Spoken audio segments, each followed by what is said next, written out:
இருங்க madam. Hello, கேக்குதா? சொல்லுங்க மேடம். ஜிஎம் லைன்ல இருக்காங்க, அவங்க கிட்ட பேசுங்க சார். ஜிஎம்ங்களா?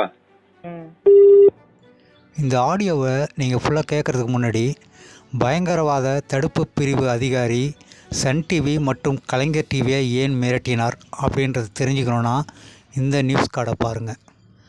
இந்த 4 பேருடைய புகைப்படத்தை போட்டு அப்பாவி முஸ்லீம் இளைஞர்களை கைது செய்து துன்புறுத்தி பிறகு விடுவித்த பயங்கரவாத தடுப்பு பிரிவு, அதான் என்ஐஏ அப்படின்னு சொல்லி ஒரு நியூஸ் கார்டை போட்டிருக்காங்க. இந்த கலைஞர் செய்தியும் சன் டிவியும் நியூஸை எப்படி போட்டிருக்கான் பாருங்கள். இந்த கலைஞரும் சன் டிவிக்காரனும் இந்த 4 பேர் தான் முதன்மை குற்றவாளிகள். அதாவது முதலில் பிடிக்கப்பட்டவர்கள் 3 பேர், ஒருவன் குண்டுவெடிப்பிலே இறந்து விட்டான். இப்படிப்பட்ட நிலையில் இந்த 4 பேருடைய ஃபோட்டோவையும் போட்டு அப்பாவி முஸ்லீம்கள் என்று சொல்லி ஒரு நியூஸ் கார்டு போட்டிருக்கானுவோ இந்த கலைஞர் டிவியும் சன் டிவியும். இதுக்கு தான் மத்திய ரிசர்வ் படை, அதாவது பயங்கரவாத பாதுகாப்பு தடுப்பு பிரிவு அதிகாரி அவர்கள் கலைஞர் டிவிக்கே ஃபோன் பண்ணி மிரட்டியிருக்காப்புல. அந்த ஆடியோ தான் இப்போ வெளியாகி உள்ளது. கருமாவை பார்த்தீங்களா? தமிழ்நாட்டில் இந்த திராவிட அரசை எதிர்த்து பேசின யூடியூபர் மேலே வழக்கு போடுவது, அதாவது கலவரத்தை தூண்டும் விதமாக பேசிவிட்டார், அதை விட்டார் இதை விட்டார்னு வழக்கு போட்டு தெரிந்து கொண்டிருந்த இந்த திமுக அரசின் நடத்தும் அந்த கலைஞர் டிவி மீதே இப்போது வழக்கு பாய உள்ளது.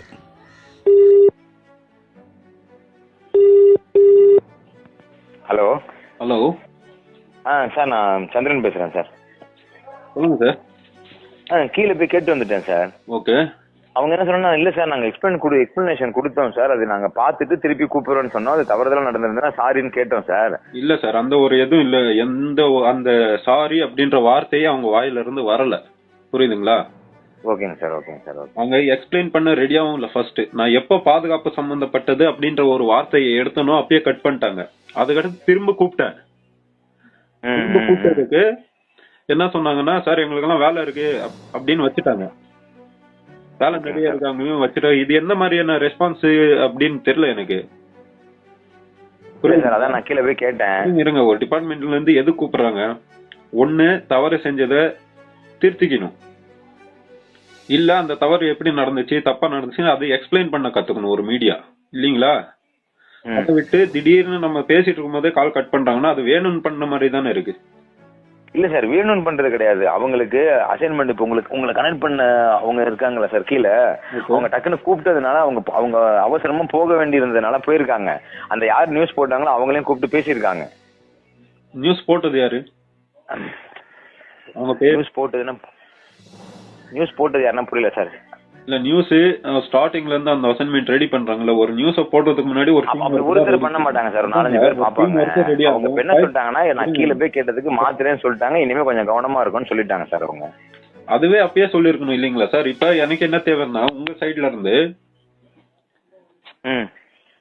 நான் சொல்றேன் இது மெயிலுக்கு வந்து ஒரு அப்பாலஜிஸ்ட் லெட்டர் அனுப்பணும் சார் உங்க இது சேனல் சைட்ல இருந்து. அதுக்கு இல்ல சார், அப்ப நீங்க தான் சார் ஃபர்ஸ்ட் மெயில் அனுப்பணும். அதான் ஃபார்மாலிட்டி சார். இந்த மாதிரி தப்பு நடந்திருக்கு, இதுக்கு நீங்க எக்ஸ்பிளனேஷன் கொடுங்கன்னு அவங்க தான் அந்த நார்மலா அங்கே தான் சார் அனுப்புவாங்க. அதே சார், அதே அட்ரஸ்ல இருந்து உங்களுக்கு ஒரு மெயில் வரும், ஓகேங்களா? அதுக்கு வந்து அப்பாலஜிஸ் லெட்டரோ இல்ல தெளிவா எக்ஸ்பிளைன் பண்ணுங்க என்ன நடந்துச்சுன்னு முதல்ல.